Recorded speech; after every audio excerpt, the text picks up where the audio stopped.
আমি যেহেতু এই আসনে ইলেকশন করছি, আমার প্রথম দায়িত্ব হলো শহীদ ওসমান হাদি ভাইয়ের বিচার নিয়ে পুরো বাংলাদেশে সর্ব জায়গায় যাওয়া। আমি সকালবেলা ফজরের নামাজ পড়ি প্রত্যেকটা মসজিদে, হাদি ভাইয়ের যারা ভক্তবৃন্দ তাদের সাথে মুসাফা করতেছি। সবার মধ্যে একটা নতুন স্পিরিটের জন্ম দিয়ে গিয়েছেন আমাদের শহীদ ওসমান হাদি। যারা বাংলাদেশকে যে স্বাস্থ্য ব্যবস্থা ঠিক করতে চায় না, তাহলে তার হলো টেন্ডারবাজি বন্ধ হবে। এডুকেশন সেক্টর ঠিক করতে চায় না, তাহলে দলের লোকদেরকে চাকরি দিতে পারবে না।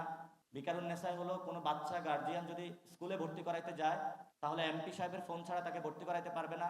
যদি অর্থনৈতিক ব্যবস্থা ঠিক হয়, তাহলে ব্যাংক পাড়ায় গিয়ে 100 লোক নিয়ে গুন্ডামি করতে পারবে না। তারা এগুলোকে ভয় পায়, ভয় পাওয়ার কারণে এখন বাধা দিচ্ছে। আমরা যদি সবাই ঐক্যবদ্ধভাবে, তারেক রহমান দেশে এসে বলেছিলেন ওনার একটি প্ল্যান আছে, এটা তো নিশ্চয়ই ভালো প্ল্যান হবে, খারাপ প্ল্যান তো আর হবে না, যেহেতু উনি শহীদ জিয়াউর রহমানের ছেলে। তা আমরা আশা করব ওনার প্ল্যানের মধ্যে আমাদের শহীদ ওসমান হাদি ভাই যে ইনসাফের কথা বলেছিলেন, ভারতীয় আধিপত্যবাদের বিরুদ্ধে কথা বলেছিলেন, সেই প্ল্যানের মধ্যে যাতে এটা অন্তর্ভুক্ত থাকে। ওই প্ল্যানের মধ্যে যাতে কিভাবে বাংলাদেশে চাঁদাবাজি বন্ধ করা যায় ওই প্ল্যানটা যাতে থাকে। ওই প্ল্যানের মধ্যে কিভাবে টেন্ডার সন্ত্রাস বন্ধ করা যায় যাতে ওই প্ল্যানের মধ্যে থাকে। যদি ওই প্ল্যানের মধ্যে না থাকে, তাহলে এই প্ল্যানটা আমরা মনে করি বাংলাদেশের জন্য না, অন্য কারো স্বার্থ সংশ্লিষ্ট হয়ে এই প্ল্যানটা বাংলাদেশে প্রবেশ করবে। এজন্য আমরা আহ্বান জানাবো বিভিন্ন রাজনৈতিক দল যারা রাষ্ট্র গঠন প্রক্রিয়ায় অংশগ্রহণ করছেন, আপনারা মানুষের দিকে একটু তাকান, দলের স্বার্থ বাদ দিয়ে দেশের স্বার্থের দিকে তাকান। আমি ঢাকা ৮ আসনে 11 দলীয় জোট থেকে সংসদ সদস্য পদপ্রার্থী, কিন্তু আজকে 32তম দিন ওনার শহীদ হওয়ার এই বর্তমান নির্লজ্জ সরকার শহীদ ওসমান হাদি ভাইয়ের বিচার প্রক্রিয়া নিয়ে কোনো ভিজিবল ক্লিয়ার স্পষ্ট স্টেটমেন্ট জাতির সামনে হাজির করতে পারে নাই। তারা হলো ধরি মাছ না ছুঁই পানি, ওসমান হাদি ভাইয়ের জানাজার অ্যারেঞ্জমেন্ট করে দিয়েছে। অতটুকুই কিভাবে জনগণের ক্ষোভকে শেষ করা যায়, এটা হলো তাদের একটা কায়দা কানুন ছিল।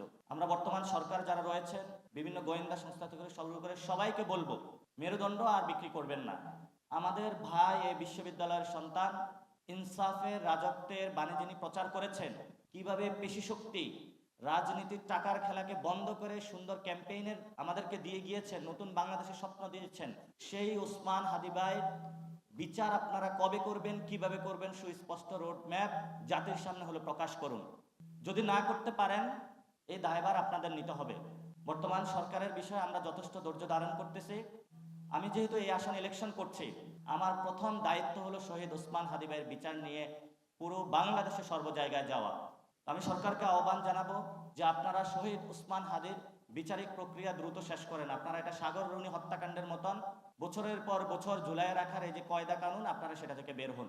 এবং আমি সকল দলের প্রতি আহ্বান জানাবো, ইনকিলাব মঞ্চের ছোট ভাইয়েরা দিনের পর দয়ান মিছিল করে যাচ্ছেন, কষ্ট করে যাচ্ছেন শহীদ ওসমান হাদি ভাইয়ের বিচার চেয়ে।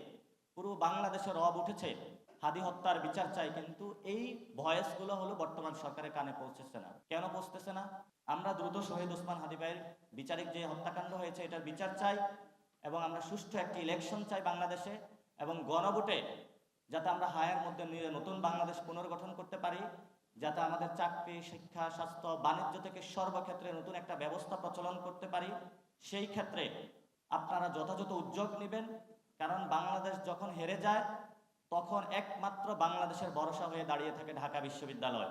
আপনাদের ঢাকা বিশ্ববিদ্যালয়ের কাছে বড় ভূমিকা রয়েছে। আপনারা যদি রাষ্ট্রকে পুনর্গঠনে এগিয়ে আসেন, বাংলাদেশ কখনো হারবে না, বাংলাদেশ কখনো ভারতের কাছে মাথা নত করবে না, ইনশাআল্লাহ।